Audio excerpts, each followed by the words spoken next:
1825. Okay, 1800 to 2500.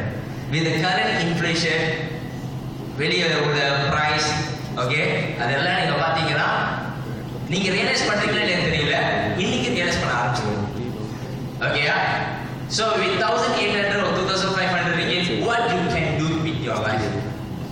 வெளியாகி நீங்க படிச்சிருக்கிறவே இதெல்லாம் யோசனை வரவே வராது. Believe me, இதெல்லாம் திங்கும் பண்ண மாட்டீங்க. ஓகேயா? அப்படி இருந்தாரா அது ஸ்டூடெண்ட். ஓகேயா? It's no. ஆனா once the moment நீங்க படிச்சு முடிச்சு வெளியாகி வர, நீங்க வேலை தேடுறப்ப இல்ல வேலை கிடைச்சு நீங்க போய் முதல் சம்பளம் எடுக்கிறப்ப, ரெண்டாவது மாசம் சம்பளம் எடுக்கிறப்ப, then you come to the realization. இப்ப சொல்றலாம் வந்து உங்களுக்கு மேபி பண்ணாரு, ஆனா இந்த kind of things. Okay, so the real okay, நம்ம 1008 2000 பத்தி பேசிட்டு இருக்கோம்.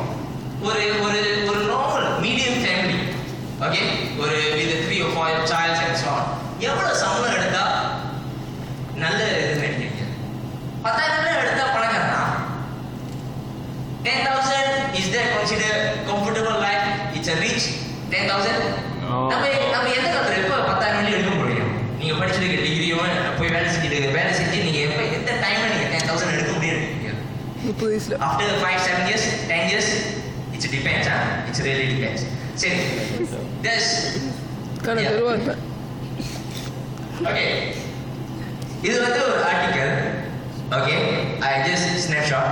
Okay, what does இது வந்து 2011 2012